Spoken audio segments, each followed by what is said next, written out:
Universitas Harvard. Dikatakan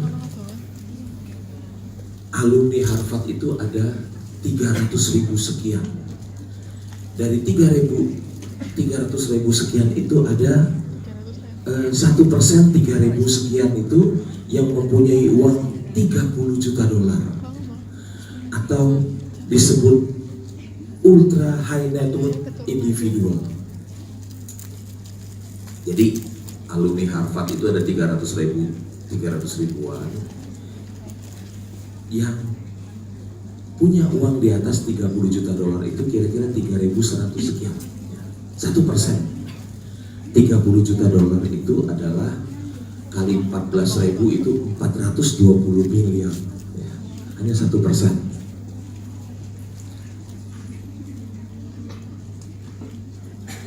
Next. Sebelumnya,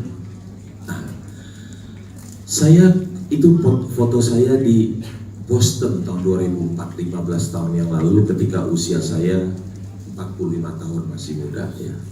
Saya dan patung John Harvard ya. Saya kuliah di Universitas Jakarta yang tidak punya kampus. Setiap malam saya kuliah di gedung SMA PSKD di seberang RSCM yang disewa oleh universitas. Tetapi sekarang saya lebih kaya dari 99 lulusan universitas.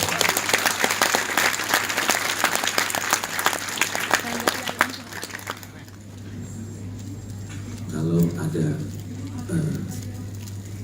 Wong Suki, kalau ada Wong Suki, anaknya pasti disekolahin ke Amerika. Nggak mau Wong Suki itu anaknya kuliah di Indonesia. Kalau kuliah di Indonesia itu seakan-akan anaknya nggak bisa jadi orang yang berhasil. Mungkin mahasiswa-mahasiswi di Surakarta pun demikian. Waduh, mimpi pengen kuliah di Harvard supaya seperti Nadiem Makarim lulusan Harvard jadi menteri pendidikan. Ada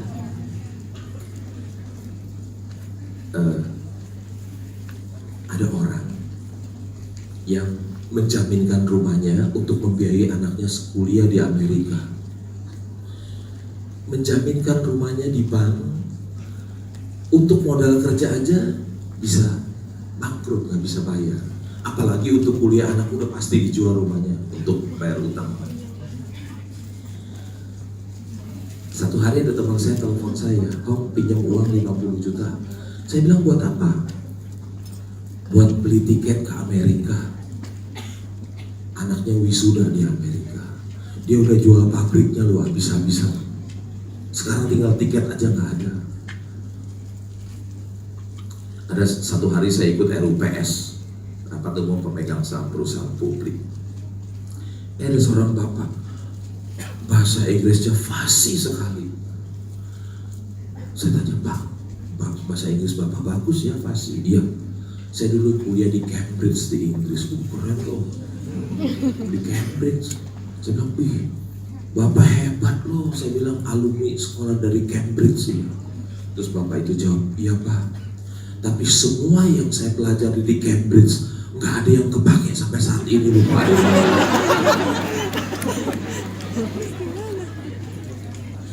Mengapa saya memilih menjadi seorang investor saham? Next.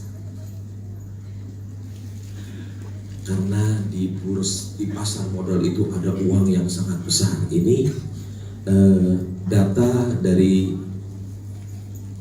simpanan masyarakat dan korporasi yang ada di perbankan kita itu ada 5.704 triliun. Di sini aja deh, 5.704 triliun.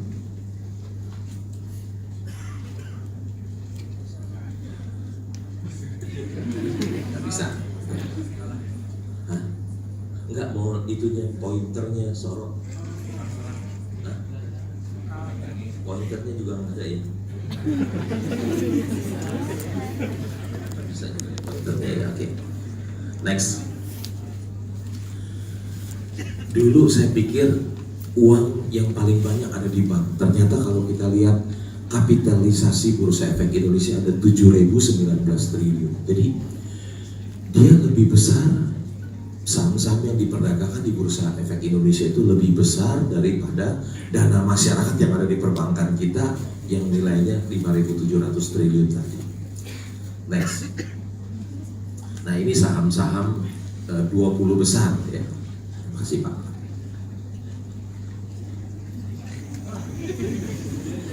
Bisa juga ya. Dan nama Bapak. Ya. Ada BCA nilainya 744 triliun.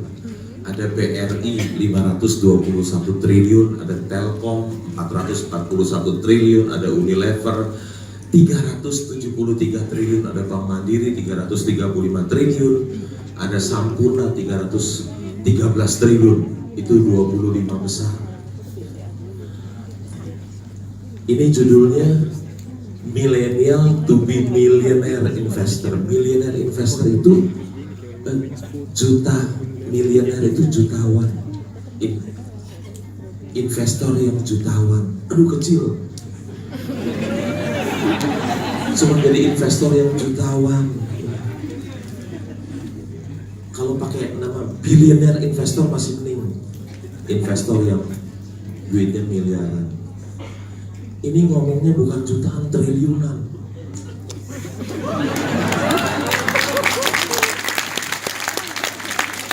Di pasar modal nggak ada uang jutaan, ini triliunan.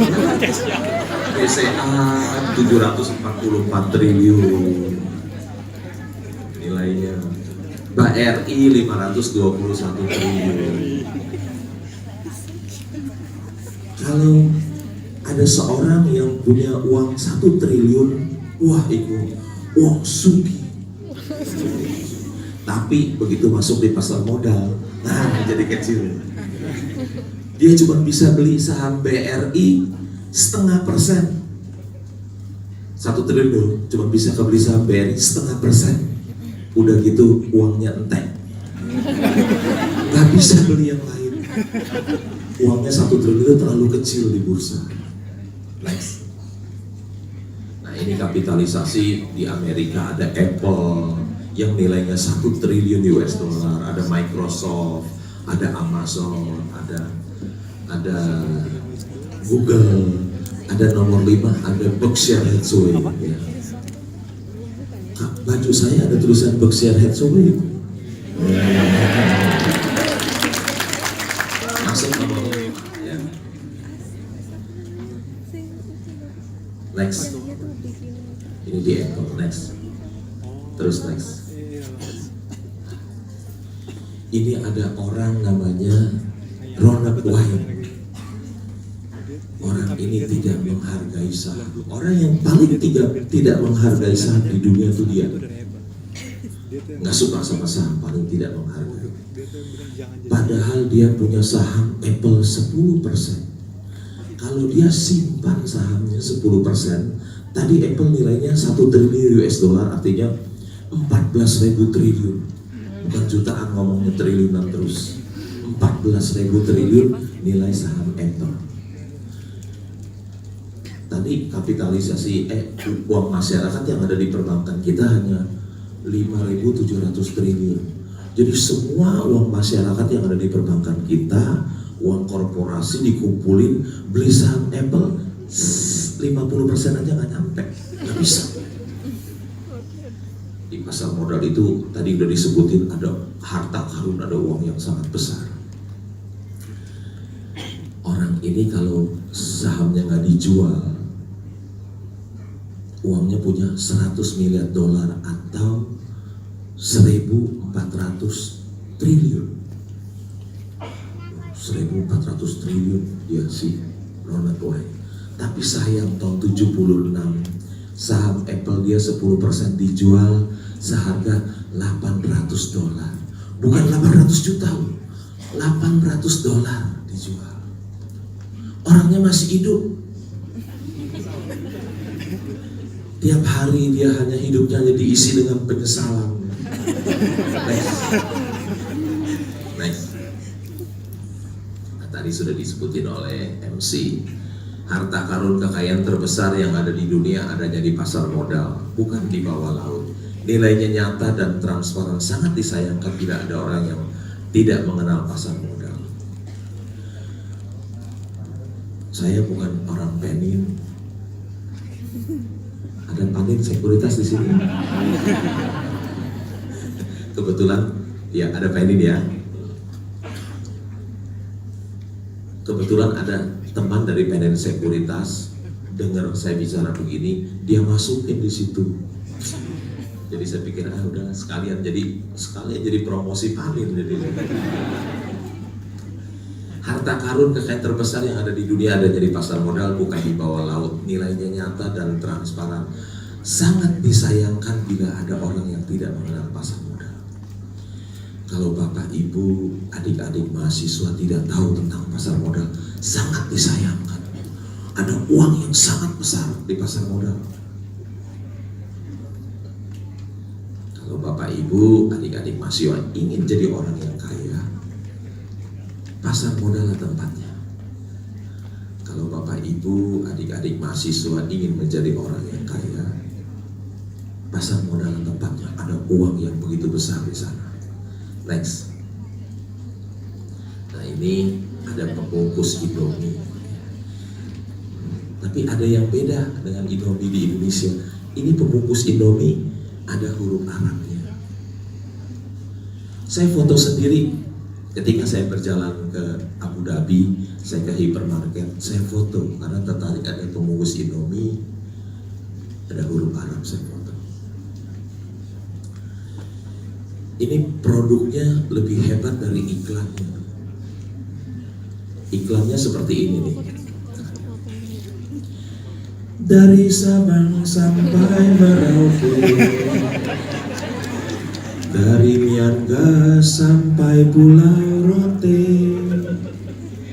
Indonesia tanah airku, Indomie seleraku.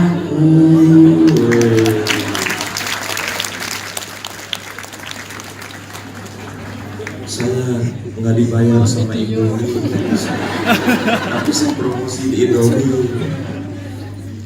Dan orang Indomie juga nggak ada yang tahu saya promosi ini. Produknya lebih hebat daripada iklannya. Satu hari saya ke Israel berjalan-jalan dengan istri saya. Di Mesir ada acara naik ke Gunung Sinai. Karena mau lihat sunrise, matahari terbit gitu. Jadi perginya jam 12 malam. Jam 12 malam gelap. Di jalanan nggak ada lampu jalan. Dia di Gunung Sinai mana ada lampu jalan.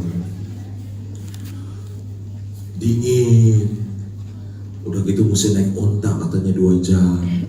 Di pinggirnya ada jurang. Wah, mulai takut teman.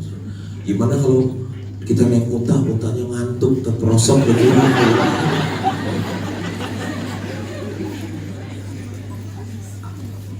Naik kuda aja jarang, apalagi suruh naik onta, bisa gemeter itu di Gunung Sinai naik onta 2 jam.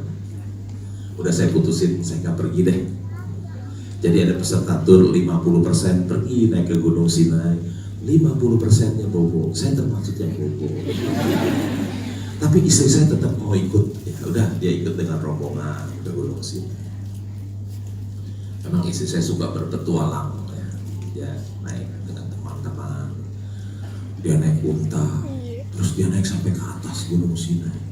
Di atas Gunung Sinai ada satu warung, kata istri saya. Istri saya bilang, warung itu jual Indomie. Hebat ya, Indomie sampai ke Gunung Sinai, bukan dari Sabang sampai Merauke, sampai ke Gunung Sinai Indomie. Jadi kalau di atas Gunung Sinai jangan lupa makan Indomie. Perusahaan publik itu menghasilkan produk dan jasa bagi hidup kita. Pagi-pagi ketika kita bangun, kita ke toilet, kita lihat toiletnya merek Toto. Oh, itu produk dari perusahaan publik.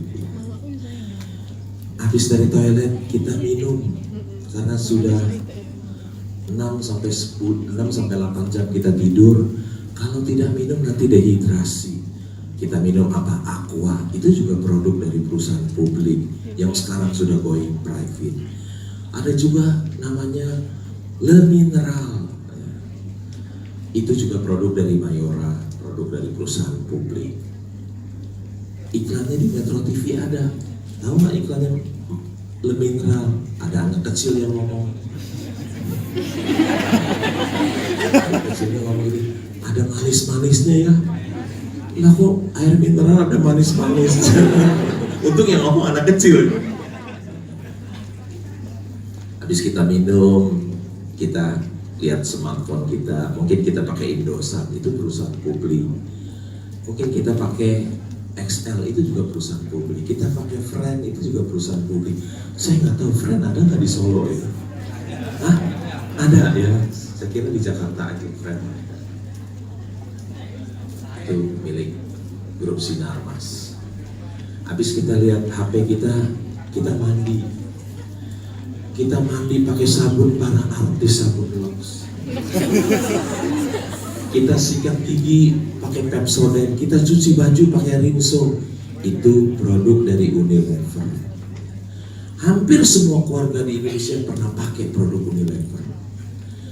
Habis kita mandi, kita sarapan mie yang enak dan murah ini, sebungkus 2.000 dengan telur 1. Wah, nikmatnya bukan main. Sementara kita sarapan, kita nonton TV, mungkin kita nonton RCTI, itu perusahaan publik. Kita lihat Indosiar, itu juga perusahaan publik. SCTV, itu juga perusahaan publik. Ada satu kejadian apa, kita nggak usah ke lokasi, cukup hidupkan TV kita bisa lihat kejadian di sana. Setelah kita sarapan, kita kuliah, kita bekerja, kita naik mobil Avanza, mobil 1 juta umat, yang kita beli dari Astra Internasional, itu juga perusahaan publik. Kacanya siapa yang buat? Kacanya Asahi Mas yang buat, itu juga perusahaan publik. Bannya siapa yang buat? Bannya yang buat Gajah Tunggal, Goodyear Indonesia, itu juga perusahaan publik. Ketika kita jalan, kita lewati jalan tol, ada Jasa Marga, ada Citra Marga, itu juga perusahaan publik. Ada Waskita, ada Adikarya. Jalan tol itu butuh semen yang banyak. Semennya beli di mana? Di Semen Indonesia, Indosemen, Holcim. Jalan tol butuh baja banyak. Bajanya beli dari mana? Dari Krakatau Steel. Di Jakarta jalannya bayar semua. Dari rumah ke airport bayar 22.500, jalannya bayar. Di 5 kilo dari rumah saya ada mall namanya Central Park. Siapa punya itu mall? Agung Podomoro Land. Itu juga perusahaan publik. Mallnya bagus, bukan promosi, bukan saya punya. Siapa kontraktornya? Kontraktornya PT Total Bangun Persada. Itu juga perusahaan publik. Di dalam mall ada banyak bank. Ada BCA, BRI, Bank Mandiri, CIMB, Penin Bank, Bank Victoria, macam-macam bank. Semua itu bank publik. Kalau kita lapar di mall, kita bisa makan di restoran yang terbesar di Indonesia. Biasanya mahasiswa suka makan di situ. Restoran apa yang terbesar di Indonesia? Hah? KFC 100 buat Bapak. Restoran terbesar KFC, ada 500 restoran di seluruh Indonesia, 500 gerai. Cuman kebetulan villa saya di Puncak nempel sama KFC. Jadi saya malas masak, saya juga sering makan KFC. Cuman kalau Bapak ke KFC jangan salah tanggap, Pak. Kasirnya suka tanya ke Bapak, Pak mau dada atau mau paha?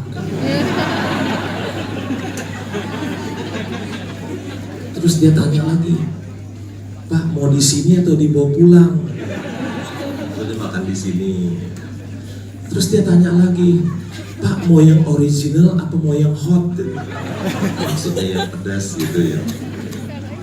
Terakhir dia pasti tanya juga, Pak CD-nya mau sekalian dibeli? Ternyata KFC jual compact disc juga, nawarin CD terus terakhir. Mahasiswa pasti tahu, gak asing karena mahasiswa sering makan KFC seperti saya juga. Sampai malam. Tinggal di mana rumahnya? Di Pondok Indah, itu juga perusahaan publik. Tinggal di mana? Oh rumah saya di BSD, itu juga beli dari milik perusahaan publik. Tinggal di mana? Di Alam Sutra, itu juga perusahaan publik. Tinggal di mana? Di Perumahan Ciputra, itu juga perusahaan publik. Dari pagi kita bangun sampai kita tidur malam, kita pakai produk dan jasa dari perusahaan publik. Next. Nah ini Momofuku Ando. Tahun lalu saya berkesempatan ke Yokohama, ke pabrik museum mie instant Nissin. Ternyata penemu mie instant ini Momofuku Ando. Dia meninggal ketika usianya 97 tahun. Jadi kalau mahasiswi makan Indomie, jangan takut. Penciptanya usianya sampai 97. Jangan takut. Tidak dibayar sama Indomie, enggak. Jadi kalau lagi makan Indomie, ingat penciptanya. Oh, nanti saya makan Indomie, umur saya juga bisa 97. Next. Perusahaan publik itu banyak menciptakan lapangan pekerjaan. Di Astra ada 214.000 orang yang mendapat lapangan pekerjaan di Astra. Bisa menafkahi istri dan anak-anaknya. Belum dia punya dealer, belum dia punya turutannya, banyak sekali. Makin banyak lapangan pekerjaan tercipta, makin sejahtera bangsa dan negara kita. Kalau ada satu lapangan pekerjaan tercipta, kemungkinan ada satu preman hilang di tengah jalan. Kalau ada satu lapangan pekerjaan tercipta, kemungkinan ada satu preman hilang di tengah jalan. Makin banyak lapangan pekerjaan tercipta, makin sejahtera bangsa dan negara kita. Kalau dulu yang disebut pahlawan itu adalah orang yang berani melawan penjajah Belanda. Berani melawan penjajah Belanda itu pahlawan. Tapi sekarang kita sudah merdeka, Belanda tidak ada. Kalau gitu siapa yang layak disebut pahlawan? Menurut saya, orang yang bisa memberikan kesejahteraan kepada banyak orang itu pahlawan sekarang. Perusahaan publik itu banyak menciptakan lapangan pekerjaan, banyak memberikan kesejahteraan kepada masyarakat. Jadi pemilik perusahaan publik, para profesional, pemegang saham itu adalah pahlawan-pahlawan pada saat ini. Next. Ini Gojek ya. Saya bertanya kepada corporate communication Gojek, berapa sekarang drivernya? 1,7 juta driver. Hebat ya. Tidak salah tuh. Nadiem Makarim diangkat jadi Menteri Pendidikan. Orang hebat beliau ya. Next. Nah, ini pemilik perusahaan publik juga Pak Prayogo Pangestu, memiliki Barito dan Chandra Asri, dapat bintang jasa utama dari negara. Next. Perusahaan publik juga adalah pembayar pajak yang besar. Lihat BCA tahun 2017 membayar pajak 5,8 triliun. Tahun 2018 membayar pajak 6,8 triliun. 2 tahun sudah membayar pajak 14,6 triliun. Pajak untuk apa? Untuk pembangunan, untuk membantu rakyat miskin. Next. Ini orang yang mengikuti teks amnesti ada 4.381 triliun. Ngomongnya triliun terus, nggak ada yang jutaan. Sebelum diampuni Tax amnesty, mereka sebelum diampuni, mereka adalah pengemplang pajak. Mereka bisa mensembunyikan uangnya sebesar 4.300 triliun, tidak terdeteksi oleh Dirjen Pajak. Begitu ada pengampunan pajak, keluar semua pada minta ampun, katanya keluar semua. Next. Bayar pajak adalah bukti cinta kita kepada negeri tercinta. Dulu ketika kita dijajah Belanda, untuk membuktikan cinta kita kepada negeri tercinta itu kita harus sampai mengorbankan nyawa kita melawan penjajah Belanda. Sekarang Belanda udah nggak ada, tidak perlu lagi sampai mengorbankan nyawa. Untuk membuktikan cinta kita kepada negeri tercinta itu cukup bayar pajak yang benar. Itu sudah membuktikan cinta kita kepada negeri tercinta. Next. Kita berpikir seorang investor saham itu di kepala kita adalah seorang penjudi. Tidak pernah kita berpikir seorang investor saham itu bisa menjadi pahlawan. Ini investor saham yang terhebat, Warren Buffett, dapat penghargaan dari pemerintah. Next. IDX, Bursa Efek Indonesia menawarkan imbal hasil tertinggi di antara bursa utama dunia bagi investor jangka panjang. Sudah terbukti loh, Bursa Efek Indonesia memberikan imbal hasil tertinggi di dunia. Tapi yang menikmati kenaikan bursa saham yang tertinggi ini hanya 1% masyarakat kita, yang 99% belum menikmati. Masyarakat lebih senang taruh uang di mana? Di investasi bodong, daripada taruh uang di Bursa Efek Indonesia. Lebih baik taruh di Padepokan. Katanya di Padepokan ada orang yang bisa menggandakan uang. Di bursa nggak ada, Pak Wira nggak bisa menggandakan uang. Di Padepokan bisa. Lebih suka taruh di Padepokan. Ingat, Bursa Efek Indonesia sudah terbukti memberikan imbal hasil tertinggi di dunia. Saya bersyukur saya ada di dalamnya. Next. Lihat hebat kan? Bursa semua di dunia turun, kecuali Bursa Efek Indonesia naik sendiri.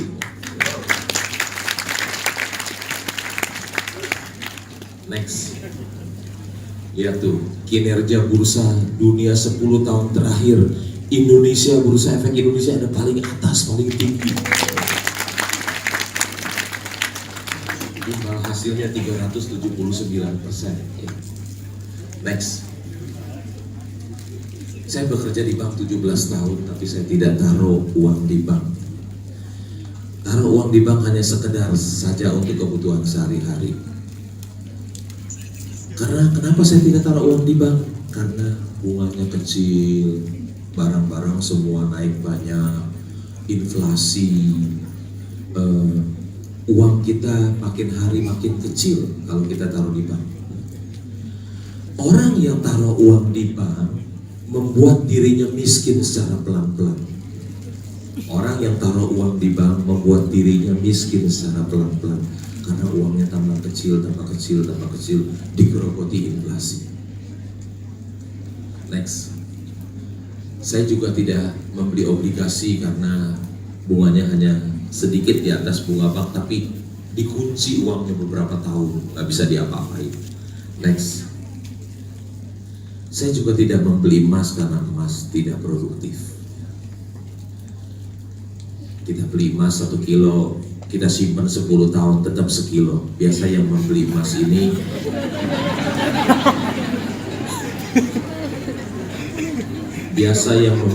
ini adalah emak-emak di desa. Dia investasinya tahunya emas. Tapi kalau milenial nggak bakalan mau beli emas. Next. Saya juga tidak punya dolar, tidak menyimpan dolar. Kalau punya dolar itu sekedar untuk luar negeri saja. Nggak mau simpan dolar. Meskipun saya tahu rupiah terus terdepresiasi terhadap dolar dari zaman kemerdekaan sampai sekarang. Tapi saya tidak pegang dolar. Saya tidak berani memegang dolar. Karena orang yang pegang dolar itu cenderung mengharapkan yang buruk yang terjadi.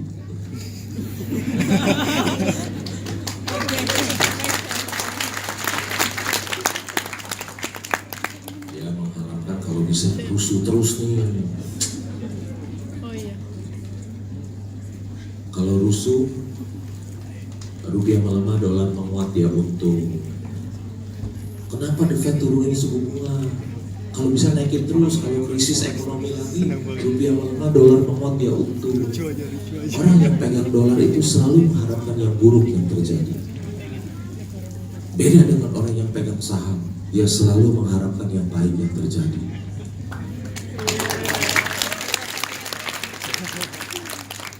Kalau rusuh, sahamnya jatuh. Kalau krisis ekonomi, sahamnya jatuh. Jadi orang yang pegang saham selalu mengharapkan yang baik, selalu mengharapkan Indonesia aman, stabil, ekonominya menguat. Apalagi sekarang Menteri Ekonomi kita dipegang oleh Menteri Ekonomi yang terbaik di dunia. Koran-koran menuliskan demikian. Daya beli meningkat, baru saham bisa naik. Next. Ada buku yang sederhana berupa komik. Kita lihat ya komik ini. Next. Saham memberikan pertumbuhan terbesar. Mari kita lihat data di pasar modal Amerika Serikat selama tahun 1926 sampai 2080 tahun. Akan menjadi berapa uang $1 80 tahun kemudian? Tetap $1 jika disimpan di celengan ayam. Menjadi $20 jika diinvestasikan pada obligasi jangka pendek pemerintah. Menjadi $70 jika ditanamkan di obligasi jangka panjang pemerintah. Menjadi $3.000 bila dibelikan saham perusahaan besar. Menjadi $16.000 jika diinvestasikan pada saham perusahaan kecil. Kalau kita investasikan uang kita di perusahaan kecil, tentu resikonya besar sehingga imbal hasilnya pun lebih besar, menjadi $16.000. Next. Nah, sekarang kita sudah tahu rahasianya untuk memaksimalkan keuntungan investasi. Saham is the best choice. Buku ini luar biasa ya, komik-komik begini bisa keluar kata inspiratif ya. Saham is the best choice. Yang mempercayai kata ini di Indonesia hanya 1% masyarakat kita. 99% tidak percaya saham is the best choice. 99% masyarakat kita masih percaya property is the best choice. Beli tanah itu paling yang terbaik, bukan beli saham. Saham is the best choice. Hanya 1% masyarakat kita yang percaya ini. Next. Saham yang diperjualbelikan di bursa membuka kesempatan bagi para investor bermodal kecil untuk bisa memiliki perusahaan besar. Mengapa? Karena dengan memiliki saham berarti ikut memiliki perusahaan tersebut. Kalau kita ingin membangun perusahaan seperti Astra Internasional, seperti BRI atau BCA, hampir tidak mungkin. Hampir tidak mungkin. Tapi kita sekarang yang uangnya terbatas, kemampuannya terbatas bisa memiliki perusahaan yang hebat loh. Karena adanya Bursa Efek Indonesia memungkinkan itu.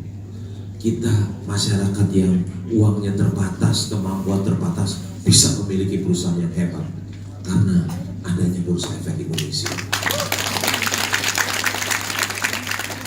Next. Ini fatwa dari MUI, membeli saham itu halal. Jangan takut. Next. Konsumsi adalah ibarat berenang-renang ke hulu, berakit-rakit ke tepian, artinya bersenang-senang dahulu, bersakit-sakit kemudian. Investasi adalah kebalikannya, berakit-rakit ke hulu, berenang-renang ke tepian, bersakit-sakit dahulu, bersenang-senang kemudian. Investasi adalah menunda kenikmatan.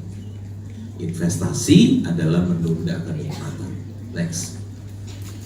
Konsumsi itu membeli mobil, membeli HP, itu konsumsi. Lama-lamanya mobilnya jadi besi tua, HP-nya juga nggak ada nilainya lagi. Tapi kalau kita beli tanah, beli saham, itu investasi. nilainya terus meningkat. Kalau HP, mobil ada penyusutan, lama-lama jadi nol. Ya. Jadi kalau ada orang pakai mobil mewah, bilang gini aja, dia pakai mobil mewah nih.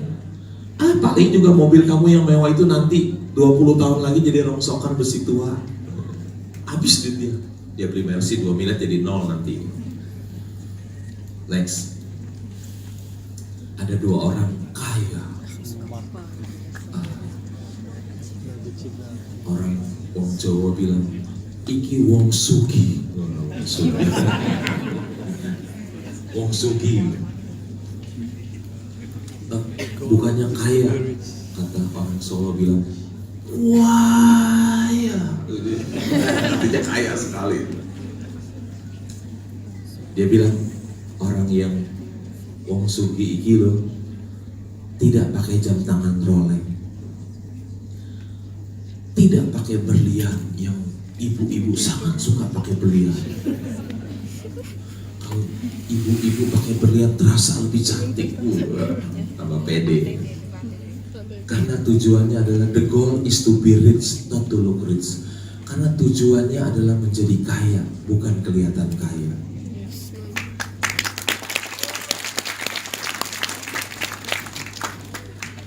Menjadi kaya itu penting, kelihatan kaya tidak penting. Karena penting diulangin sekali lagi. Menjadi kaya itu penting, kelihatan kaya tidak penting. Next.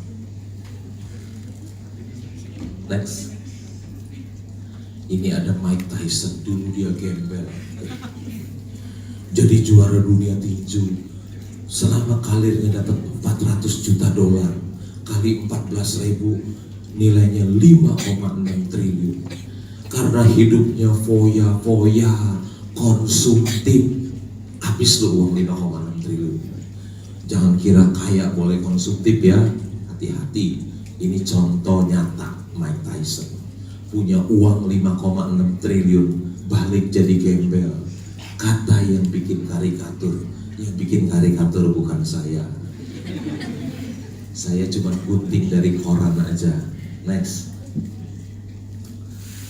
Cara pandang menentukan apakah Anda berani berinvestasi di saham atau tidak. Saham bisa diibaratkan seekor harimau. Investor A melihat harimau sebagai binatang ganas yang mematikan. Investor B memandang sebagai binatang yang bisa dimanfaatkan. Ada orang lihat harimau takut. Ada orang lihat harimau bisa dipakai cari duit. Satu hari saya tanya kepada Taman Safari, berapa sih pendapatan lu setahun? Belum mau publik. 1 triliun. Yang benar saya bilang. Masa orang sampai bela-belain lihat binatang sampai 1 triliun sih? Bener Pak, masa saya bohong? Margin keuntungannya tinggi lagi. Sampai Taman Safari itu dapat uang 1 triliun gara-gara orang pada senang lihat binatang. Dimanfaatkan binatang buas ini. Next. Ini ada fund manager yang paling menghabiskan paling banyak uang masyarakat ya. Sampai 65 miliar dolar, kira-kira 900 triliun. Musim dingin tahun 2008, Bernard Madoff terbongkar telah melakukan penipuan keuangan menggunakan arisan berantai alias skema Ponzi sebesar 65 miliar dolar atau kurang lebih 900 triliun. Ya. Bernard Madoff, korban Bernard Madoff amat beragam, mulai dari bank, perusahaan investasi, pengacara, triliuner hingga produser film ternama Steven Spielberg. Saya pernah dengar dari OJK, dalam 10 tahun terakhir itu investasi bodong itu menghabiskan kira-kira 100 triliun. Ini dahsyat, 900 triliun sendirian. Next. Ini terinspirasi dari Kanjeng Dimas ya, bisa menggandakan uang. Terinspirasi dari sana. Orang yang tidak dapat menggandakan uang mencari pengikut sebanyak-banyaknya untuk dimanfaatkan agar ia menjadi kaya, bukan pengikutnya yang kaya. Tetapi orang yang dapat menggandakan uang tidak mau pengikut seorang pun. Saya tidak mempunyai pengikut seorang pun. Saya tidak punya satu pun follower, nggak punya. Yang lain-lain punya follower berjuta-juta, nggak apa-apa. Lokeng nggak punya follower satu pun karena nggak punya Facebook, nggak punya Instagram, gaptek. Kalau ada nama Lokeng di Instagram, di Facebook itu palsu, bukan saya orang yang bikin. Next. Tapi ketika kita ingin membeli saham harus kenali apa yang akan dibeli dan beli apa yang kita kenali. Jangan beli saham dalam karung, jangan beli kucing dalam karung. Bahasa Inggrisnya buy what you know and know what you buy. Kita harus tahu apa yang kita beli. Tuhan itu Maha Pengampun, tapi bursa saham tidak kenal belas kasih. Dia tidak pernah memberi ampun kepada orang yang tidak tahu apa yang dia beli. Next. Apa yang harus kita ketahui? Satu, manajemen, tata kelola perusahaan itu. Apakah perusahaan itu dikelola orang yang jujur, profesional, dan berintegritas? Atau perusahaan itu dikelola orang yang tidak jujur, tidak profesional, dan tidak berintegritas, yang suka mengambil uang perusahaan untuk memperkaya dirinya?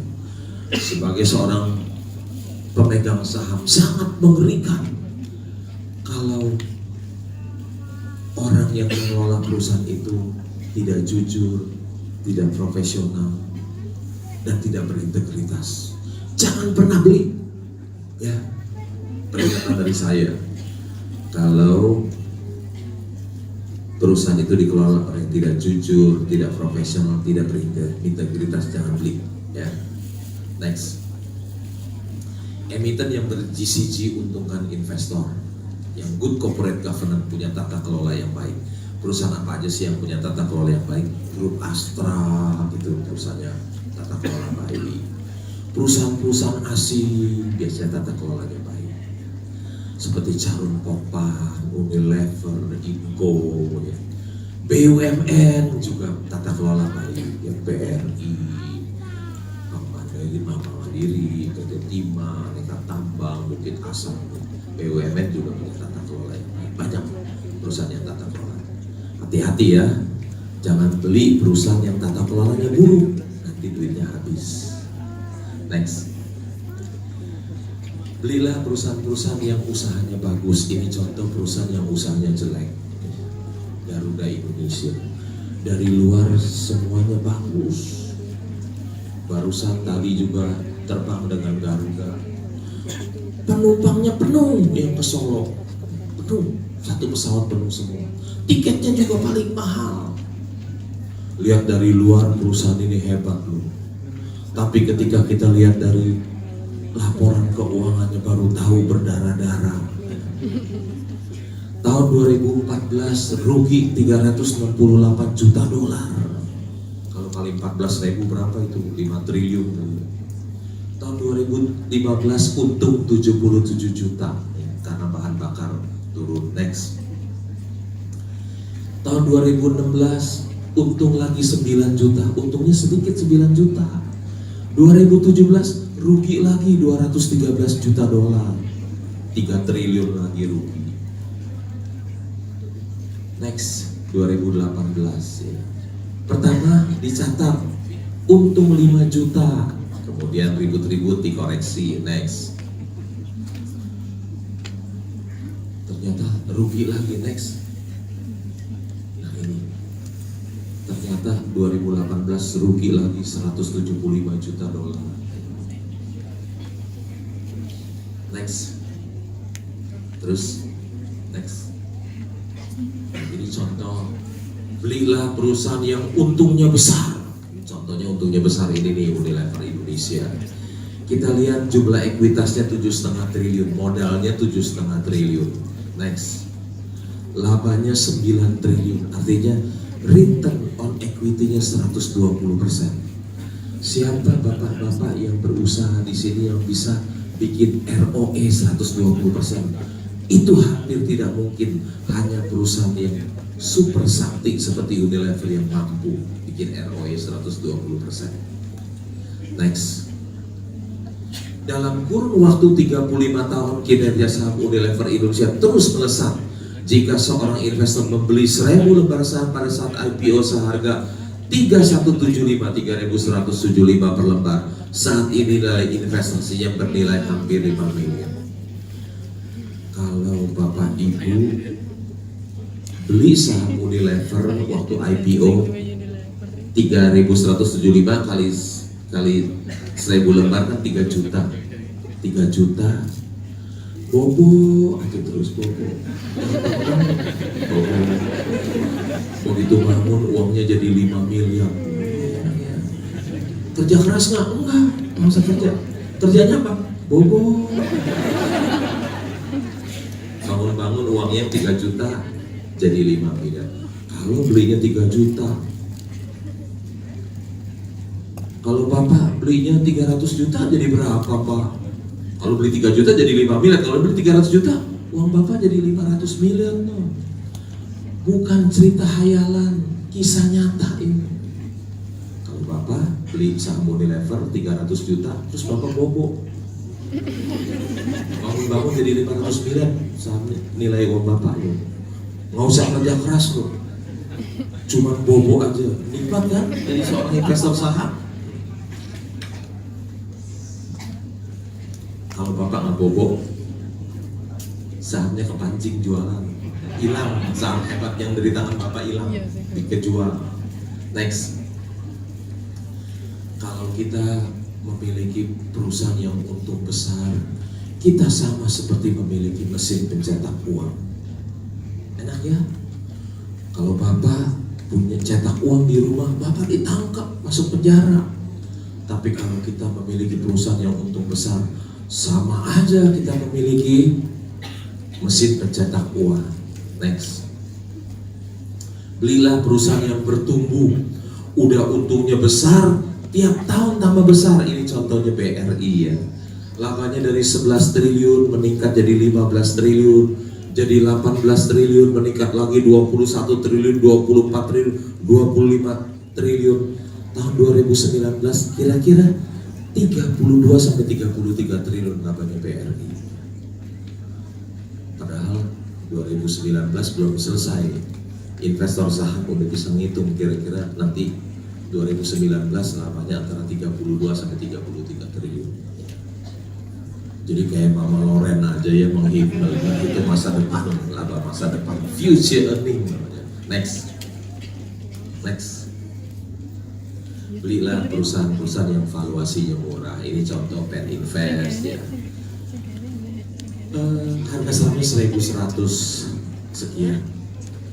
Laba per sahamnya mungkin 300. Kira-kira PI-nya tidak sampai 4 kali. Tidak sampai 4 kali. Next, 3 kali, 3 lebih lah. Next. Ini contoh perusahaan yang mahal seperti Batu Raja. Laba per saham kira-kira mungkin 2 rupiah. Harga saham kalau 600, price earning ratio 300 kali. Beli perusahaan 600, labanya 2 rupiah. Yang satu beli saham 1.100 sekian, labanya 300. Artinya satu PI 3 kali, satu 300 kali. Ya beli dong yang valuasinya murah, perusahaan bagus yang murah. Next, ini Jeff Bezos ini bertanya kepada Warren Buffett. Waktu itu dia masih menjadi orang terkaya nomor 2 di dunia. Sekarang turun nomor 3, nomor 2 Bill Gates, nomor 1 Jeff Bezos. Jeff Bezos bilang, your investment thesis is so simple. You are the second richest guy in the world. And it is so simple. Why doesn't everyone just copy you? Warren Buffett said, because nobody wants to get rich loh. Dia bilang, gaya investasi Warren Buffett itu so simple, begitu sederhana, begitu mudah, begitu gampang, tinggal contek aja. Semua orang bisa contek jadi orang terkaya di dunia, gampang sekali. Tapi Warren Buffett bilang, nggak ada orang yang mau kaya perlahan, maunya cepat, instan. Next, Saya pernah berkunjung ke tambang batu bara terbesar nomor 3 di Indonesia, di Deko Jaya Agung. Next. Awal 2016 harga sahamnya turun ke 100 karena harga batu bara turun dari $100 ke $50. Harga batu bara terendah pada waktu itu $50. Harga sahamnya pun turun ke 100-an. Jumlah sahamnya ada 5.210 lembar. Kalau kita kalikan 100 itu 521 miliar. 100% saham Indika itu nilainya 521 miliar. Ini ilmu yang sederhana tapi tinggi loh, yang menghasilkan uang yang sangat banyak buat saya, tapi sederhana aja. Nggak usah pakai itu DCF, nggak usah pakai EBITDA, sederhana aja gitu. Nilai pasarnya 521 miliar, tapi ekuitasnya ada 667 juta dolar. Kalau kali 14.000, modal perusahaan ini masih ada 9 triliun. Waduh, salah harga dong. Nilai pasarnya 521 miliar, perusahaan ini masih punya modal 9 triliun, artinya salah harga. Price to book nggak sampai 0,1 di bawah, kurang dari 0,1. Di dunia nyata tidak mungkin ada. Mana mau pengusaha perusahaannya terbesar, tambang batu bara terbesar nomor 3 di Indonesia, kemudian modalnya masih ada 9 triliun, dijual 500 miliar, nggak ada. Di dunia nyata nggak mungkin ada. Itu hanya terjadi di Bursa Efek Indonesia. Banyak Mercy yang dijual harga Avanza. Banyak Mercy yang dijual harga Avanza. Tapi harus hati-hati juga. Lebih banyak lagi Avanza dijual harga Mercy. Tinggal kita harus teliti, harus tahu. Saya melakukan order pembelian kepada pialang saya. Pialang saya MBA lulusan Amerika. Ketika saya melakukan order beli, dia merekomendasikan untuk tidak membeli. Kalau orang lain pasti nurut. Udah nggak jadi beli deh. Dia bilang, "Pak, jangan beli, Pak. Tambang batu bara itu masa depannya suram, Pak. Bapak jangan beli." Tapi nggak apa-apa, saya beli terus. Saya cicil, beli pelan-pelan supaya harga sahamnya tidak naik, jadi cicil. Beli nyicil, jual nyicil, pelan-pelan nyicil karena uangnya banyak, jadi nggak bisa beli sekaligus. Cicil pelan-pelan. Lama-lama jadi pemegang saham terbesar nomor 4 di Indika Indonesia. Pelan-pelan harga batu bara yang rendah ini pelan-pelan naik dari 50 jadi 60, 70, 80, 90 jadi $100. Waduh, tambang batu bara akan untung besar. Karena untung besar, harga sahamnya juga mengikuti keuntungan perusahaan. Dari 100, 1000, 2000, 3000, 4500. Dalam 2 tahun, saham ini dari 100 jadi 4500. Untung 4000%. Next.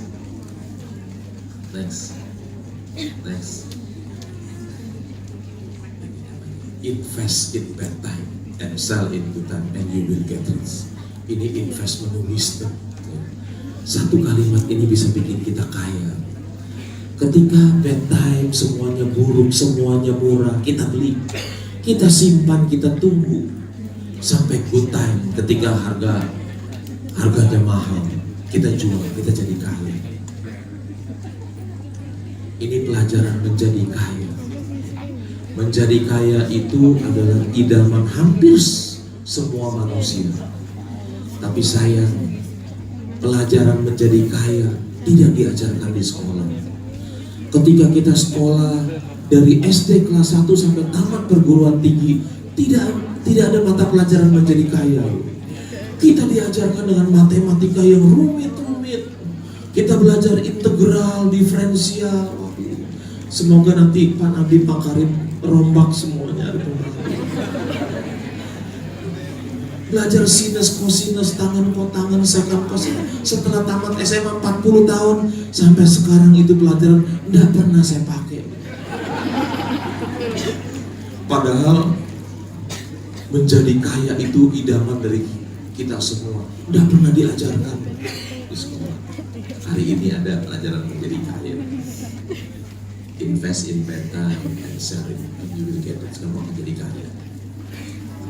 Ketika harga batu bara semua turun, kita beli karena kita tahu itu komoditas. Habis turun dia pasti naik, habis naik dia pasti akan turun lagi. Harganya selalu berfluktuasi. Next.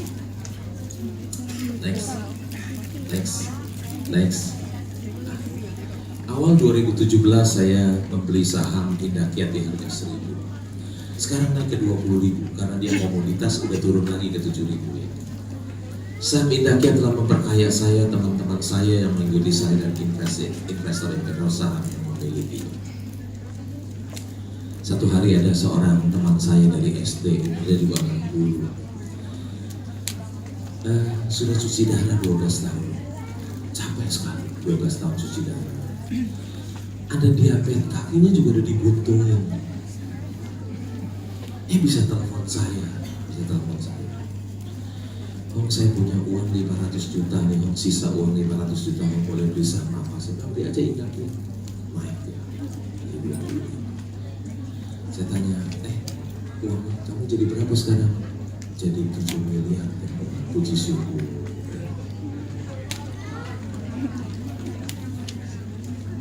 Yang udah cuci darah 12 tahun, kakinya udah buntung, masih beli saham. Masa saudara yang sehat yang mau beli saham, umurnya lebih panjang.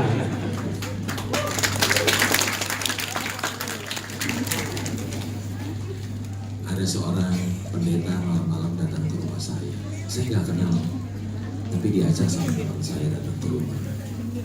Terus dia konsultasi sama saya, Pak, saya punya gaji itu dikelola sama yayasan dana pensiun, tapi saya lihat nggak bertumbuh, diam di situ terus nggak bertumbuh. Apa saya tarik aja ya Pak beli saham? Ya udah, tarik aja beli saham. Dia tarik uang dana pensiun dia 130 juta diambil di yayasan pengelola dana, kemudian dia belikan saham. Dia untung, dia jual. Saya tanya, Pak, uang Bapak jadi berapa sekarang? Jadi 1 miliar, Pak. Keren loh, Pak Pendeta uangnya ada 1 miliar sekarang. Bukan jutawan gitu.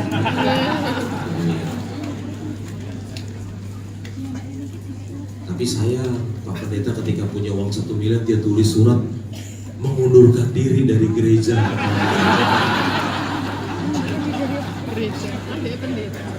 Kaya Pak Pendetanya. Saya tanya, kenapa Bapak mau mengundurkan diri dari gereja? Saya mau melanjutkan kuliah S3 di Los Angeles. Keren, ambil S3. Kenapa Bapak nggak minta beasiswa dari gereja? Nggak bakalan dikasih, Pak.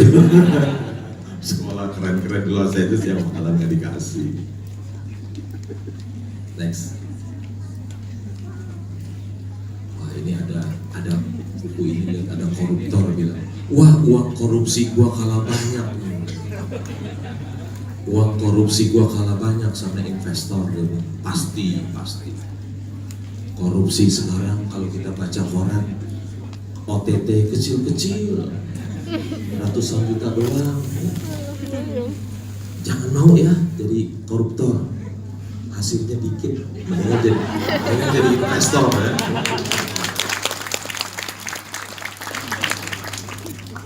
Apalagi mahasiswa-mahasiswi ya, jangan pernah terpikir sekalipun mau jadi koruptor, jangan. Lebih baik jadi investor saham daripada jadi koruptor. Udah dapat uangnya kecil, ketangkep lagi, aduh malu. Masuk TV jadi terkenal ya. Masuk medsos lagi, waduh, jadi aib buat kita. Next. Betapa mudahnya mendapatkan uang di sini. Gampang mendapat uang di sini, mudah sekali. Orang lain ajakin saya berbisnis apapun, saya nggak mau. Karena berbisnis itu capek. dengan berbagai macam ngurusin karyawan, ngurusin pelanggan, perizinan yang susah. Nggak mau saya. Mendingan saya berinvestasi di Bursa Efek Indonesia aja. Begitu mudah dapat uang, banyak dan mudah. Next, kalau ada orang yang ngajak saya bisnis, nggak bakalan saya mau. Kalau seseorang sudah dapat uang yang besar di Bursa Efek Indonesia, usaha yang lain itu akan dianggap sampah semua, sampah semua.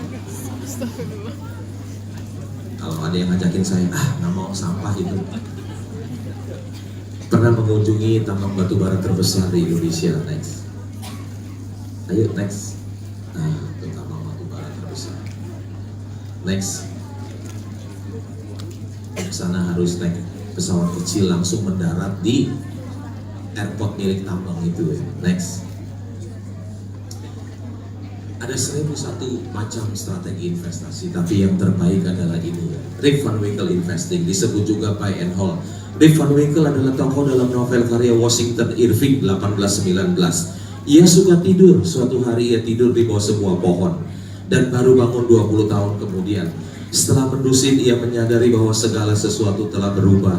Istrinya yang galak dan para sahabatnya telah meninggal. Next, ini ajaran baru, ya, ajaran baru, ajaran baru yang paling disukai oleh mahasiswa-mahasiswi. Ada saatnya ketika tidak mengerjakan apapun merupakan suatu bentuk kecerdasan investasi. Investor yang bijak dapat menghasilkan uang ketika dia tidur. Tidur adalah jalan untuk meraih kekayaan. Tidak bertindak adalah suatu tindakan yang bagus jika kita sudah memiliki saham perusahaan yang hebat. Ya.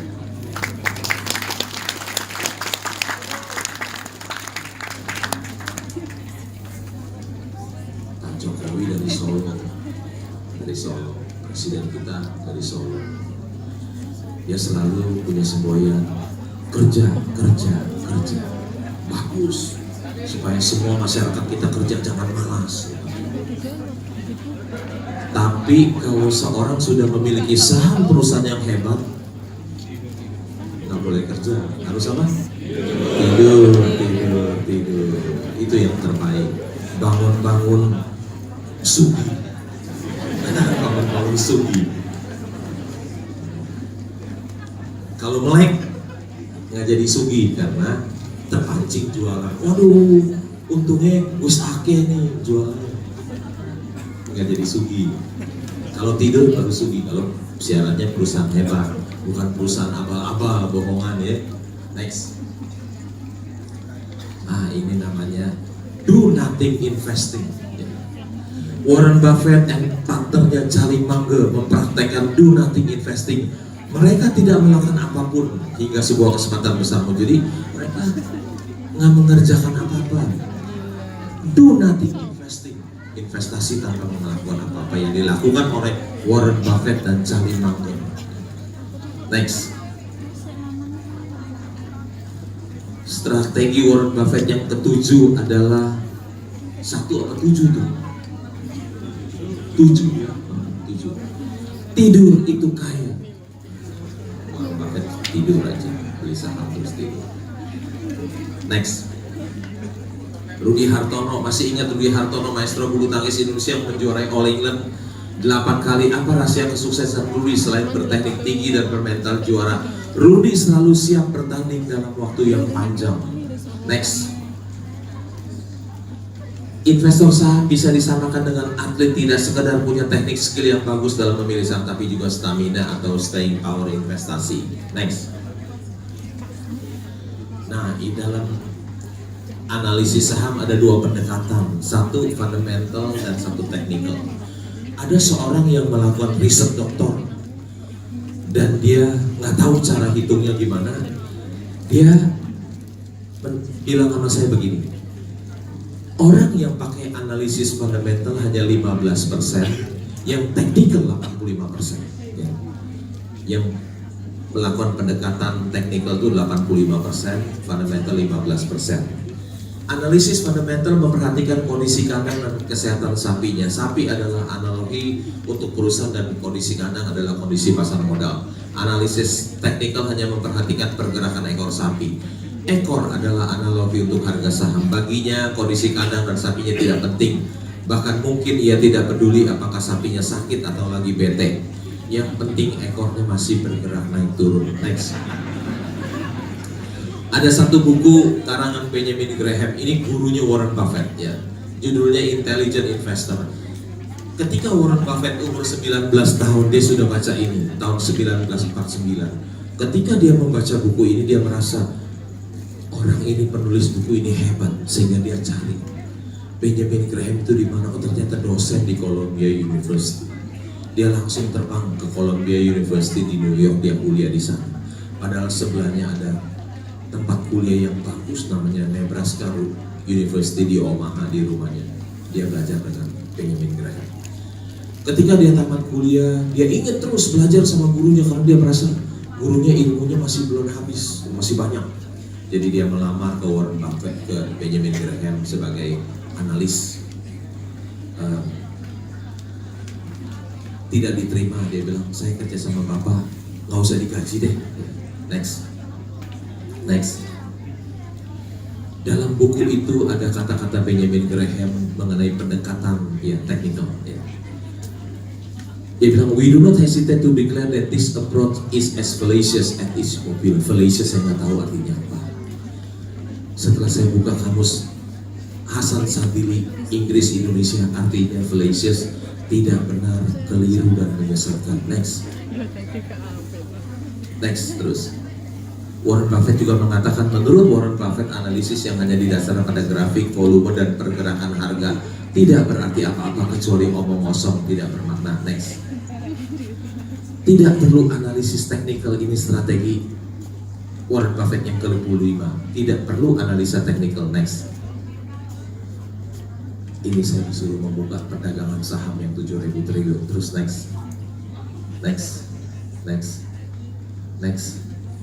Ini juga ada investor saham, ada saya dapat penghargaan. Next. Nah, ini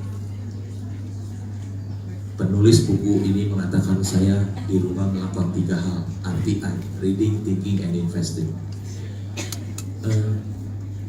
Penulis dan yang lukis ini belum pernah ke rumah saya, jadi keliru gambarnya. Harusnya begini. Next. Nah, ini di rumah saya.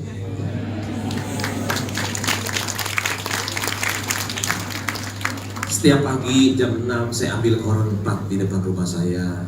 Saya membaca koran dengan secangkir kopi. Itu yang paling saya nikmati setiap hari di rumah. Wartawan pasar modal cari berita di mana-mana, dia tulis di koran. Saya nggak usah cari, saya baca di koran. Milenial mahasiswa nggak bakalan beli koran, mahal soalnya koran. Baca medsos aja yang gratis. Ya. Saya baca juga laporan keuangan, perusahaan publik, annual report, website Bursa Efek Indonesia, aksi-aksi korporasi, semua saya baca. Tiap hari mungkin ada 200 surat di situ website Bursa Efek Indonesia. Next. Ini ada orang gemuk baca buku 1 dengan orang kecil baca buku 4. Sebuah patung inspiratif dari Jepang menunjukkan bahwa bobotmu tidak ditentukan oleh ukuran tubuh, tapi dari berapa banyak buku yang kamu baca.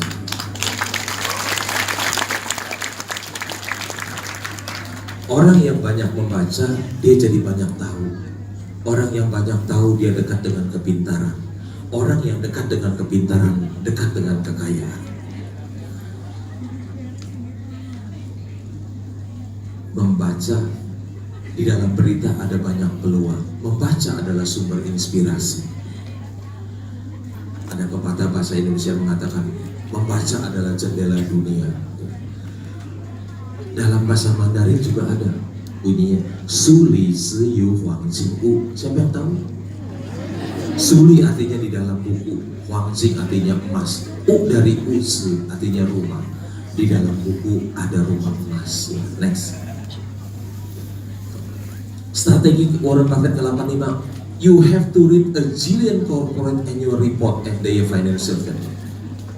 Warren Buffett itu katanya baca laporan keuangan annual report jillion, kalau billion saya tahu bermiliar-miliar, jillion di kamu saya cari nggak ada, udah terjemahin bebas aja sangat banyak, wake. Mohon maaf orang Betawi ngomong Jawa jadi lucu ya jadi. Next, itu rahasia sukses dia. Ini ada orang umur 100 tahun tapi masih dibutuhkan. Bapak Ibu mau bekerja sampai umur 100 tahun? Next, ini kata-kata Warren Buffett. If you don't find a way to make money while you sleep, you will work until you die. Artinya kalau Anda tidak bisa menghasilkan uang ketika tidur, maka Anda harus bekerja sampai mati. Next, dia bilang ada 5 hal yang saya tidak punya. 1, saya tidak punya kantor. 2, saya tidak punya karyawan. Saya tidak punya pelanggan satupun, tidak punya follower satupun. 3, saya nggak punya karyawan satupun. One man show sendirian. 4, saya nggak punya partner, nggak punya bos satupun. 5, saya nggak punya utang 1 rupiah pun. Jadi ada 5 hal yang saya tidak punya, yang kebanyakan orang punya. Tapi saya tidak iri dan tidak merasa diri rendah. Tapi saya beruntung ada pembantu 2 di rumah. Kalau nggak ada pembantu nanti istri kecapean, marah-marah terus.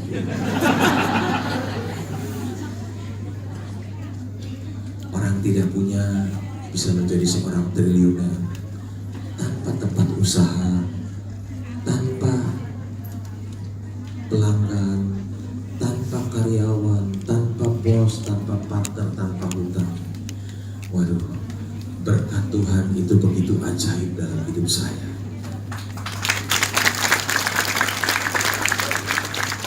Next, Warren Buffett bilang, saya punya uang 80 miliar dolar, tapi ada 1 hal yang saya nggak bisa beli. Apa itu?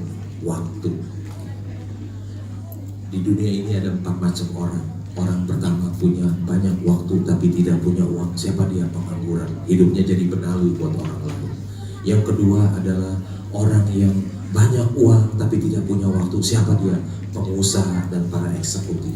Yang ketiga, orang yang tidak punya waktu dan tidak punya uang. Siapa dia? Dia adalah karyawan yang gajinya kecil, UMR ya. Tiap hari dia kerja, habis bulan duitnya habis. Orang yang tidak punya waktu dan tidak punya uang, jumlahnya signifikan paling banyak. Yang keempat adalah orang yang bukan hanya banyak uang, tapi juga banyak waktu. Siapa dia? Dia adalah investor saham, sleeping shareholder. Ada pepatah bahasa Inggris mengatakan time is money. Waktu adalah uang. Pepatah itu keliru. Harusnya time is more valuable than money. Waktu kita lebih bernilai daripada uang. Kenapa? Uang yang kita belanjakan bisa kita cari lagi. Tapi waktu kita yang sudah lewat, tidak bisa balik lagi. Waktu kita adalah hidup kita. Next. Being rich is having money. Being wealthy is having time. Next. Kerjaannya katanya jalan-jalan aja ke luar negeri sekarang. Oke, next. Nah ini sampai ke Camp of Good Hope, artinya Tanjung Harapan. Waktu di SD kita diajarkan ya, ada namanya tempat yang namanya Tanjung Harapan. Pernah baca Tanjung Harapan? Waktu kita SD baca ya? Pernah, oke ya.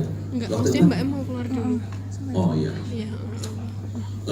Afrika yang paling ujung bagian selatan, saya pergi ke sana jauh. Ternyata sampai di sana nggak ada apa-apa. Next. Nah, ini waktu mengikuti rapat pemegang saham Berkshire, perusahaan Warren Buffett dia di Omaha. Next. Ini ada rumahnya Warren Buffett. Ya. Ketika saya datang ke sana, saya kaget. Persis di seberang rumah Warren Buffett, rumahnya mau dijual. Warren Buffett nggak suka properti. Kalau saya di depan rumah saya ada yang jual, saya beli loh. Di depan rumahnya ada yang mau dijual, nggak mau dibeli. Warren Buffett nggak mau beli, orang lain juga nggak mau beli. Kemudian saya berpikir, jangan-jangan Tuhan sediakan buat saya rumah itu. Semoga kalau Tuhan mengizinkan nanti bulan Maret. Sekarang sekarang sebetulnya mau pergi bisa, tapi dingin, takut nggak suka dingin, bisa minus 20 begitu ya. Saya tunggu bulan Maret saya ke sana, saya beli rumah itu, tinggal di Omaha, jadi Warren Buffett neighbor. Next. Waktu sudah tidak mengizinkan, next terus. Warren Buffett suka makan steak goreng. Begitu saya datang, rame. Seperti saya makan timlo tadi. Di apa tadi? Sos sastro ya, rame di situ. Ini steak goreng juga kayak gitu, kayak timlo sastro, rame.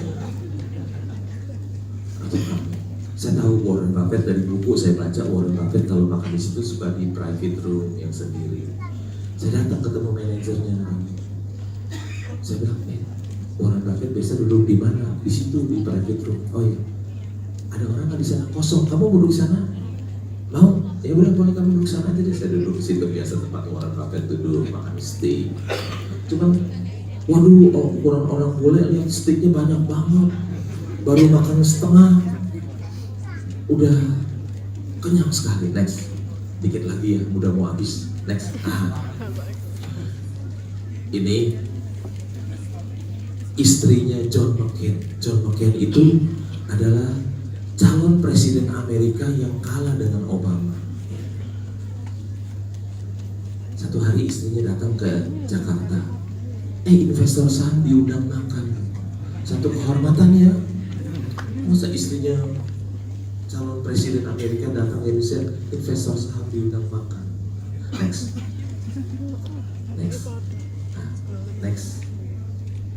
You will never change your life until you change something you do daily. The secret of your success is found in your daily routine. Artinya rahasia suksesmu itu terletak dari apa yang kau lakukan tiap hari. Rahasia suksesmu itu terletak dari apa yang kau lakukan tiap hari. Next. Ini pernah jadi orang terkaya di dunia nomor 1. Sekarang udah dibawa lagi karena harga sahamnya turun ya.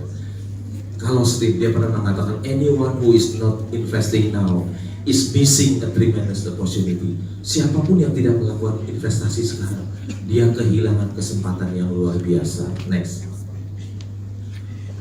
Warren Buffett adalah orang terkaya nomor 3 di dunia. Ada seorang bapak, dia keluarin statement ini. Nggak mungkin orang bisa kaya dari berinvestasi saham. Nggak mungkin orang bisa kaya dari berinvestasi. Saya jawab, bukan hanya bisa kaya, bahkan bisa jadi orang terkaya di dunia nomor 3 kalau Bapak Ibu sekalian berinvestasi di bursa efek, di pasar modal. Saya berpikir waktu sudah habis, maka presentasi saya sampai di sini. Sekian, terima kasih, semoga